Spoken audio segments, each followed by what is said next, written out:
நேயர்களுக்கு அன்பு வணக்கம். அறிவியல், ஜோதிடம், ஆன்மீகம் என்ற தொடரின் அடுத்த பகுதி. இந்த பகுதியில் எல்லோருக்கும் நன்கு தெரிந்த விநாயகர் முருகன் ஞானப்பழம் என்கிற கதையை பற்றி ஒரு அறிவியல் ஜோதிட விளக்கம். இந்த கதை ஏற்கனவே ஆன்மீகம். அந்த ஆன்மீகத்தை உருவாக்கிய ஒரு ஜோதிட பின்னணி. அந்த ஜோதிட பின்னணி பற்றி சொல்வது தான் அறிவியல். சரி, இப்பொழுது கிரகங்களில் செவ்வாய் என்பதை முருகன் என்றும், ராகு கேதுவை விநாயகர் என்றும் குறிப்பிடுவது வழக்கம். இந்த இரண்டு கோள்கள் விண்வெளியில் இயங்குகிற முறைகளில் இருந்து இந்த கதை உருவாக்கப்பட்டிருக்கிறது. அதாவது இந்த கதையில் ஞானம் என்கிற வார்த்தை உலக அளவில் தமிழில் முதலாக கையாளப்பட்ட இடம் இதுதான். இதற்கு முன் இந்த ஞானம் என்கிற வார்த்தை கூட புராணங்களில் கூட கிடையாது. அவ்வளவு முறையாக இந்த ஞானம் என்பதை இந்த கதையின் வழியாகத்தான் வெளியிடுகிறார்கள். இங்கே ஞானம் என்றால் என்ன, அறிவு என்றால் என்ன என்கிற ஒரு வேறுபாடு நாம் புரிந்து கொள்ள வேண்டும். அதாவது படித்து தெரிந்து கொள்வது, பார்த்து தெரிந்து கொள்வது, அனுபவத்தால் தெரிந்து கொள்வது. இதிலேயே சில பேர் அதாவது படித்து வருவது அறிவு, பட்ட அறிவு ஞானம் அப்படின்றெல்லாம் சொல்லுகிறார்கள். அது இல்லை. படித்து பெறுவது, பார்த்து அனுபவித்து பெறுவது, இவையெல்லாம் நம்முடைய அறிவுக்கு வந்து விடுகின்ற விபரங்கள். அதை அறிவு என்கிறோம். அதில் ஒருவர் எவ்வளவு வேண்டுமானாலும் கூடவோ குறையவோ இருக்கலாம். ஒன்றும் தெரியாதவனும் இல்லை, எல்லாம் தெரிந்தவனும் இல்லை என்பதுதான் இதனுடைய அர்த்தம். அதே போல ஞானம் என்பது இங்கே சொல்லுகின்ற ஒரு விபரம் கண்களுக்கு தெரியாத, கருத்துக்கு எட்டாத ஒரு அறிவியல் இயற்கையின் உண்மைகளை தெரிந்து சொல்வது ஞானம். அப்படி இந்த கதையில் செவ்வாய் கிரகம் சூரிய மண்டலத்தை சுற்றி வர 18 மாதங்கள் எடுத்துக்கொள்ளும். 1.5 மாதம் ஒரு வீடு வீதம். ஒரு சூரிய மண்டலத்தை சுற்றி வர 18 மாதங்கள், 1.5 ஆண்டுகள் ஆகும். அதுவே ராகு கேது இருவரும் ஒரு புள்ளியிலிருந்து சூரிய மண்டலத்தை சுற்றி மீண்டும் அதே இடத்துக்கு வர 18 ஆண்டுகள் ஆகும். அதாவது ராகு கேதுகளுக்கு 18 வருடங்கள் ஆகும். செவ்வாய் 18 மாதத்தில் அதை சுற்றி வந்துவிடும். ஏறத்தாழ இந்த ராகு கேது ஒரு சுற்று வருவதற்குள் செவ்வாய் 12 சுற்றுகள் சுற்றி வந்துவிடும். இதுதான் வானசாஸ்திர உண்மை. இப்போது இந்த 2 பேருக்கும் ஓட்டப்பந்தயம் வைக்கிறார்கள். இவர்களில் யார் முன்னதாக சுற்றி வருவார்கள்? 1.5 ஆண்டில் ஒரு சுற்று வருகிறவர் தான் முதலில் சுற்றி வருவார். இது தெரியாமலா இந்த மாதிரி ஒரு ஓட்டப்பந்தயம் வைக்கிறார்கள்? ஆனால் இங்கே இருக்கின்ற உள் விவரம் வேறு. அதாவது ராகு கேதுகளால் 18 ஆண்டுகளுக்கு ஒரு முறைதான் சுற்றி வர முடியும் என்கிற நிலையில் இங்கே ஒரு உள் விவகாரமாக ஒரு தகவல் இருக்கிறது. 18 மாதங்கள் சூரியன் சந்திரன் ஏறக்குறைய வானமண்டலத்தை 1½ வட்டம் சுற்றிவிடும். அதற்குள் 18 தடவைகள் ராகு கேதுவை இந்த சூரிய சந்திரர்கள் சந்தித்துவிடும். அதாவது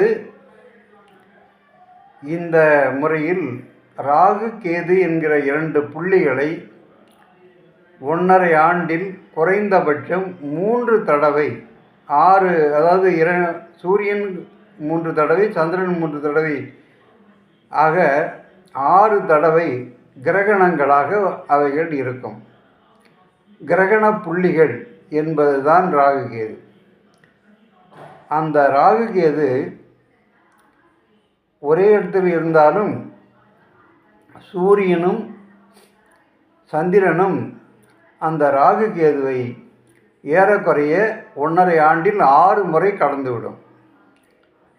இப்போது அவர்கள் சொல்வது இதுதான்: ராகு கேது சூரிய சந்திரர்களை, அதாவது சூரிய மண்டலத்தை ஏறக்குறைய 3 முறை சுற்றி வந்துவிட்டது என்று ஒரு கணக்கு சொல்லுகிறார்கள்.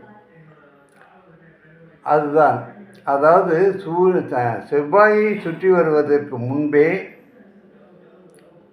அதாவது செவ்வாய் ஒரு சுற்று வருவதற்கு முன்பே ராகு கேதுவை சூரியனும் சந்திரனும் 6 முறை சந்தித்து வெளியே வருகின்றன.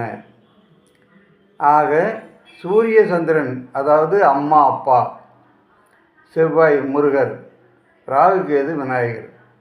இப்பொழுது விநாயகரை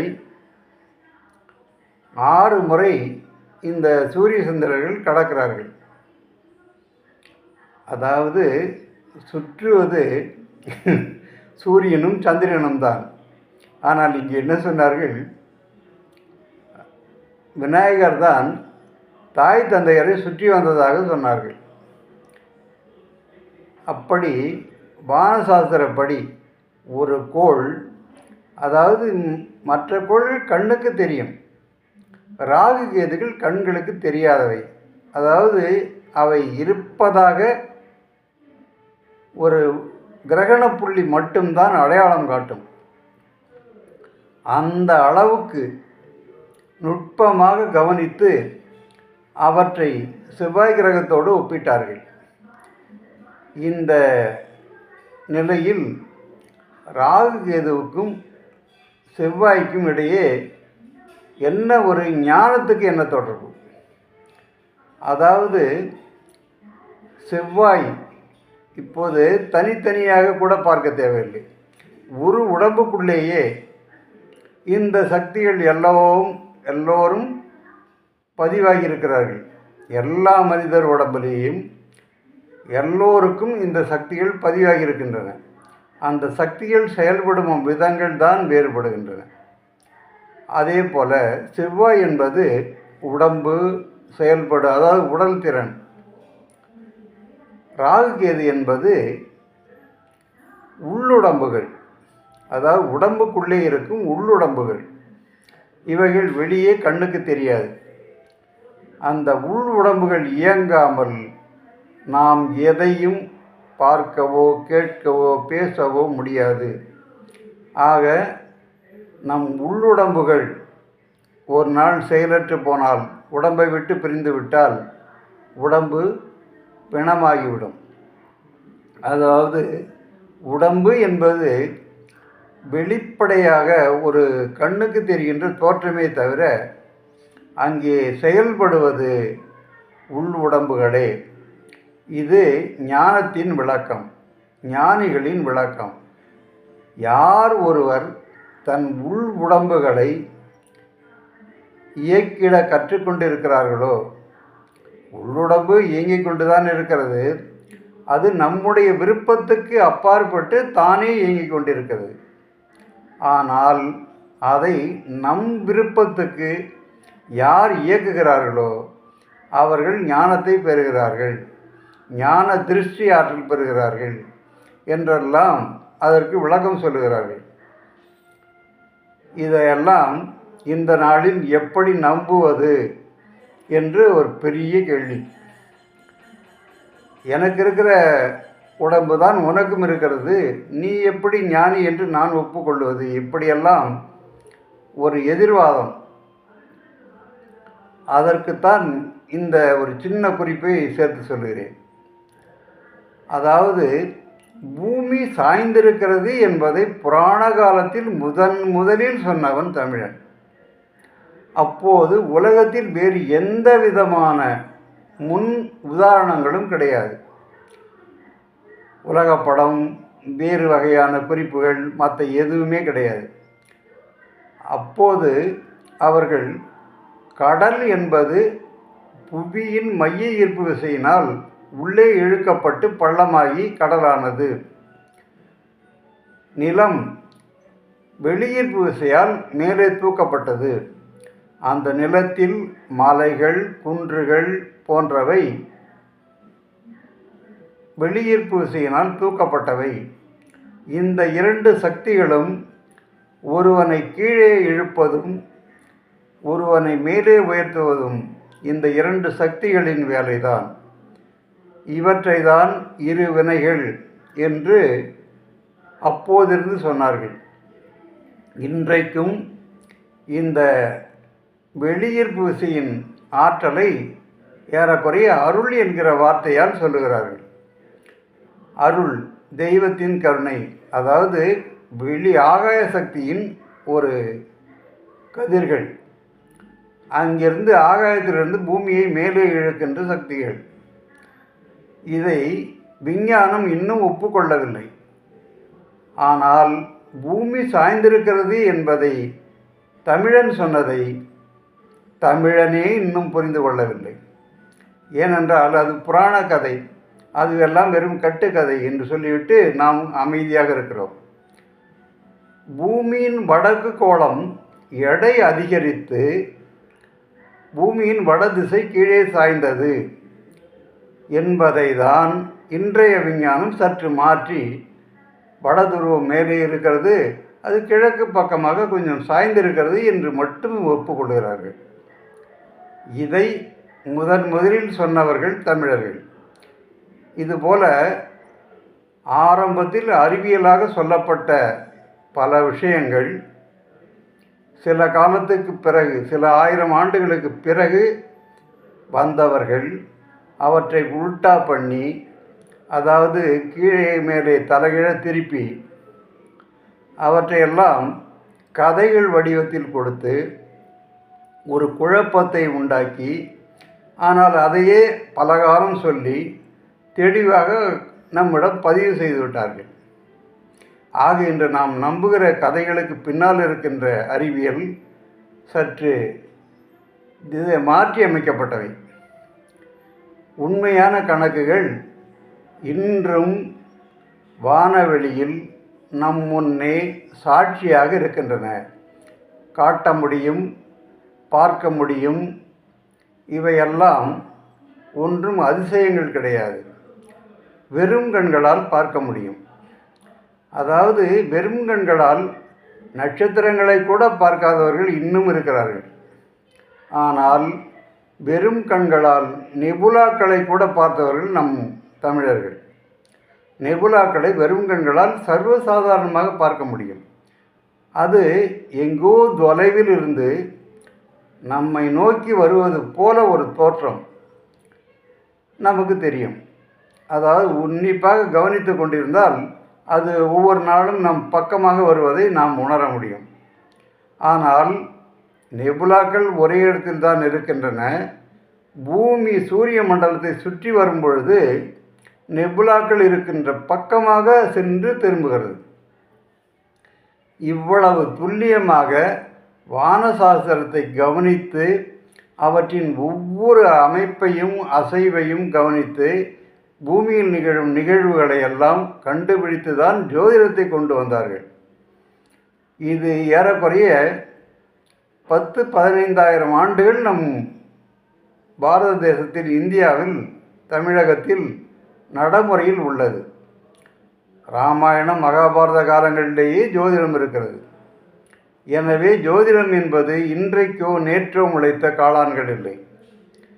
இன்று புதிதாக சில மாற்றங்களை கொண்டு வந்து ஜோதிடத்தையே திசை திருப்புகிறார்கள். இதுதான் இங்கே இருக்கிற விஷயம். அதாவது நம் முன்னோர்கள் நமக்கு கொடுத்த பல விஷயங்களை எப்படி கண்டுபிடித்தார்கள் என்று இன்று யாராவது சொல்ல முடிந்தால் அவர்கள்தான் ஞானத்தை உணர்ந்தவர்கள் என்று நான் உலகம் வெளிப்படையாக ஒப்புக்கொள்ளும். அதாவது மனிதர்களில் சிலர் கூடுதல் சக்திகளை பெற்று தெய்வ நிலைக்கு உயர்ந்து இன்றும் வணங்கப்படுகிறார்கள், வழிபடப்படுகிறார்கள். இது எல்லாம் நாம் உலகம் பார்க்கின்ற சாட்சிகள். ஆனால் அது மட்டுமே முழுமை நிலை அல்ல. இதுதான் இந்த கதையின் மூலம் அவர்கள் சொன்னது. அதாவது முருகருக்கும் விநாயகருக்கும் இடையே இதை சொல்லும் பொழுது, விநாயகரை ஓட முடியாதவர் என்று கேலி செய்வதற்காகவோ, விநாயகருக்கு ஞானம் கிடையாது என்பதை சுட்டிக்காட்டவோ இந்த கதையை யாரும் சொல்லவில்லை. அதாவது சரீரம், நம்முடைய உடல் ரீதியான உழைப்பு, அதை நாம் முருகருடைய சக்தியாக கொள்கிறோம்.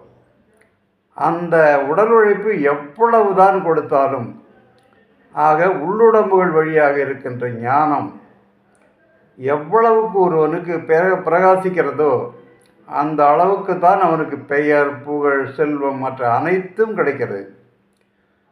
அதாவது உள்ளுடம்பு எதை பண்ணினாலும் வெளி உடம்பாகிய உடம்பு தான், முருகர் தான் எல்லாவற்றையும் செய்து தீர்க்க வேண்டும்.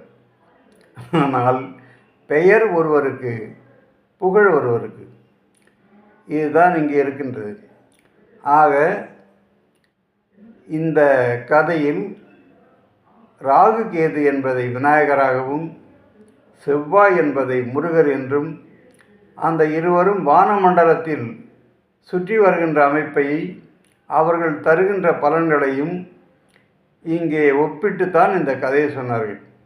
பூமிக்கு வெளிவட்டத்தில், பூமிக்கு மிக அருகில் சுற்றி வருகின்ற கோள் செவ்வாய். அதே போல் ராகு கேதுகளும் சுற்றி வருகின்றன. அவற்றை கண்களால் பார்க்க முடியாது. இவ்வளவுதான். ஆக மொத்தம் விநாயகர், முருகர் என்கிற அடிப்படையில் சொல்லப்பட்ட ஞானம் என்பது இதுதான்.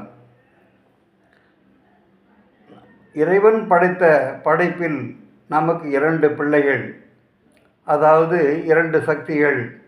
இவர்களில் யாருக்கு ஞானம் என்கிறதை தான் அங்கே கதையாக பின்னினார்கள். ஆக இயற்கையாக வானசாஸ்திர அடிப்படையில் இருந்து தான் தெய்வங்களை உருவாக்கி, முதலில் வந்தது அறிவியல், ஜோதிட அறிவியல். அதை பிறகு தெய்வ கதைகளாக்கினார்கள். அது இன்று பல காரணங்களால், பல கேள்விகளுக்கு விடை சரியாக இல்லை என்பதால் இன்று அது கேள்விக்குறியாக ஆகிவிட்டது. இருந்தாலும் மறுக்க முடியாமல் ஒப்புக்கொண்டிருக்கிறோம். நன்றி, வணக்கம். திருமழிசை அறிவியல் ஜோதிட நிலையம், ஜோதிட குரு சு.